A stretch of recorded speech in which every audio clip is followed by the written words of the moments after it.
Houston. Factor photographers John Starling and Daniel Carrasco joined me for a visit to the Metallic Sunflower Foundation in Acres Homes.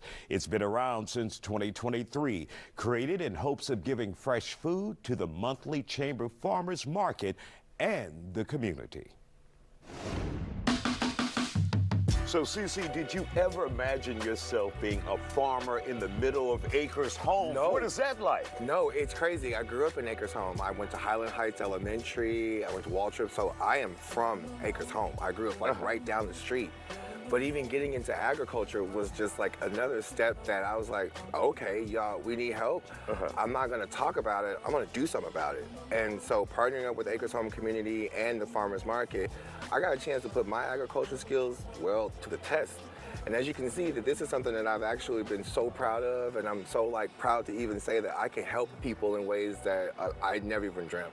So how did a city guy come up with agricultural skills like that? Well, my roots are from Natchitoches, Louisiana. So northern Louisiana, my family was in agriculture. They were sharecroppers. So taking that like DNA, and then I'm a vegetarian, so I don't eat meat. So I grow my own vegetables. And even at my home, growing the little small vegetables that I did, and then my neighbors grew vegetables, we were sharecropping there. But then when I started the nonprofit, the Metallic You say you and your neighbors were sharecropping. Yeah, I would grow. That sounds like cucumbers. Slavery almost. Well, I would say it's a form that feeds me because I benefited most because I ate everything from the garden. Okay. All my food comes from outside. And then it's like getting into that, and you know, the craziest part about that, the craziest part about people would be like, you stop eating meat and you do this, and I'm like, well, when I have an abundance, I don't know what to do with it. So I would end up giving it away anyway. But then when I started the Metallic Sunflower Foundation, it was like, well, what's our cause? And people kept asking me, what's our cause? And I'm like, well, to help people. And then I was like, well, what can I do? And then I worked in shipping. So I saw that, hey, this is gonna be a problem. This is like a couple years ago, I saw this coming. So I started learning. I started asking Marcus Powell over at Hoots Smokehouse. He taught me how to grow. And then from there, I said, okay. So since May, I started doing this. And you have crops here. I have crops, and this is our third one. And what are we looking at here? So this is pak choy, and joy choy actually is part of the bok choy family. These are cash collard greens. And then if you can see, these were, I started planting these actually October 5th, and here we are. Wow. They're already ready to go. Quite a bloom. Yeah, I'm very impressed with that. And these are like crazy. This is Genovese basil. This is also growing pretty fast. These are Swiss chard, these are golden. We have rainbow, we have like so many, 3 different kinds. We have kale in there.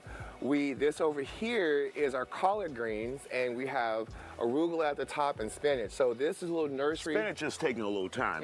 We just started it, little babies. Got it. Now this is about 200 plants here.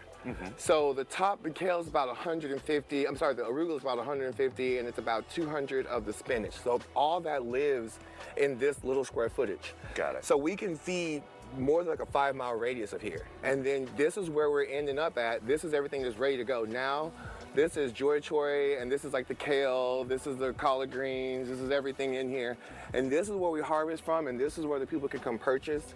So knowing that I can get like almost 2 acres in this little short spot makes you go, well, if I can do that here, I can do that other places. Right. And bottom line, the whole thing is to make the community healthy and give them this fresh food option. Yeah, this is a food desert. And if people are out there not familiar with the food desert, it's like 12 miles for us in this community to find fresh produce that is actually like worthy. And then the people in this community that are growing are like unsung heroes. They don't know, or they only grow, like me and my neighbors, like we help share. So with the farmers market at Acres Home, we try to bring those people here. And then like I feel like instead of us like investing in things like AGVs and stuff, we need to be investing in our community and finding these little local farmers and helping them build their business, and then helping all these little small businesses here build their business. And then you have almost like a Black Wall Street, but a modern day society where everyone is still coming together and being a community, which is what we need more than ever now.